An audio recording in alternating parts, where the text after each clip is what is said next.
हमारी खुदावन यीशु की अंजील मुकद्दस यूहन्ना के मुताबिक उसका 17वां बाब 11 से 19 आयत तक। उस वक्त यीशु ने अपनी आंखें आसमान की तरफ उठाकर कहा, ऐ कदूस बाप, अपने उस नाम के वसीले से जो तूने मुझे बख्शा है इनकी हिफाजत कर, ताकि ये हमारी मानद एक हों। जब तक मैं इनके साथ रहा, मैंने तेरे उस नाम के वसीले से जो तूने मुझे बख्शा है इनकी हिफाजत की। मैंने इनकी निगहबानी की और फर्जंद हलाकत के सिवा इनमें से एक भी हलाक नहीं हुआ, ताकि नविश्ता पूरा हो। और अब मैं तेरे पास आता हूँ और मैं दुनिया में होकर ये बातें कहता हूँ, ताकि मेरी खुशी इन्हीं में कामिल हो जाए। मैंने तेरा कलाम इन्हें दिया है और दुनिया ने इनसे कीना रखा है, इसलिए कि जैसे मैं दुनिया का नहीं हूँ वो भी दुनिया के नहीं।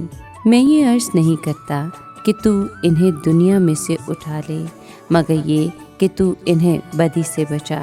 जैसे कि मैं दुनिया का नहीं हूँ वो भी दुनिया के नहीं। सच्चाई के वसीले से इनको मुक़द्दस कर। तेरा कलाम सच्चाई ही है। जिस तरह तूने मुझे दुनिया में भेजा है, मैंने भी इन्हें दुनिया में भेजा है, और इनकी खातिर मैं अपने आप को मुक़द्दस करता हूँ, ताकि वो भी सच्चाई के वसीले से मुक़द्दस किए जाएं। पाक कलाम के पढ़े और सुने जाने पर खुदावंद की बरकत हो, खुदा का शुक्र हो। अजीज़ दोस्तों, आज के कलाम में हम सुनते हैं कि खुदावंद दोबारा अपनी आसमान को वापसी पर नज़र करता है। कदूस बाप के लक़ब पर गौर करें।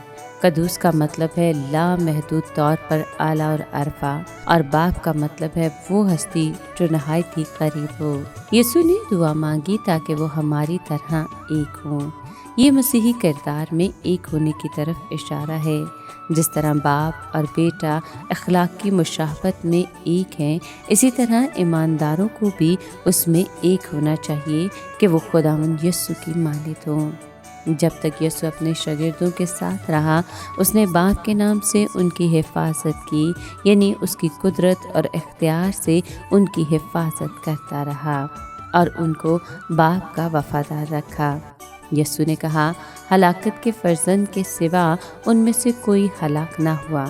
हम जानते हैं कि हलाकत का फर्जंद यहूदा अस्करियोती था, लेकिन इसका मतलब ये नहीं कि यहूदा भी वो था जिसे बाप ने बेटे को बख्शा था या वो कभी सच्चे दिल से ईमान लाया था। इसका मतलब ये है कि जिनको तूने मुझे बख्शा, मैंने उनकी हिफाजत की, और सिवाय हलाकत के फर्जंद के उनमें से कोई हलाक ना हुआ, ताकि किताब मुक़द्दस का लिखा हुआ पूरा हो जाए। खुदावंद ने बताया कि वो शागिर्दों के सामने क्यों दुआ मांग रहा था। गोया वो उनसे कह रहा था कि ये वो शिफायत है जो मैं आसमान में खुदा के सामने पेश करने से कभी नहीं रुकूंगा, लेकिन अब ये शिफायत दुनिया में और तुम्हारे सुनते हुए इसलिए कर रहा हूँ कि तुम ज़्यादा सफाई से जान लो कि मैं वहाँ तुम्हारी बेहतरी के फ़रोग़ के लिए कैसे मसरूफ़ रहूँगा, ताकि तुम मेरी खुशी में ज़्यादा से ज़्यादा शरीक हो जाओ। खुदावंद ने खुदा का कलाम शागिर्दों को पहुँचा दिया और उन्होंने उसे कबूल कर लिया। नतीजा ये हुआ कि दुनिया उनके ख़िलाफ़ हो गई और उनसे अदावत रखने लगी, और उनमें खुदावंद यीशु की ख़ुसूसियात थी, इसलिए दुनिया उनको हकीर जानती थी। वो दुनिया के निज़ाम में मौसूल नहीं बैठते थे। खुदावंद यीशु ने ये दरख्वास्त नहीं की कि बाप ईमानदारों को फ़िलफूर आसमानी वतन में वापस बुला लें। उनको इस दुनिया में रहकर फ़ज़ल में बढ़ना और मसीह की गवाही देना ज़रूर था, बल्कि मसीह ने की दुआ मांगी कि बाप उस शरीर से उनकी हिफाजत करे, फ़रार नहीं बल्कि तहफ़्फ़ुज़ की दुआ। जैसे मसीह दुनिया का नहीं, वैसे ही मसीही भी दुनिया के नहीं होते। जब हम दुनियावी ऐशो इशरत की आजमाइश में आए या दुनियावी ताल्लुकात में पड़ें जहाँ यीशु के नाम को नापसंद किया जाता है, तो लाजिम है कि हम इस बात को ज़रूर याद रखें।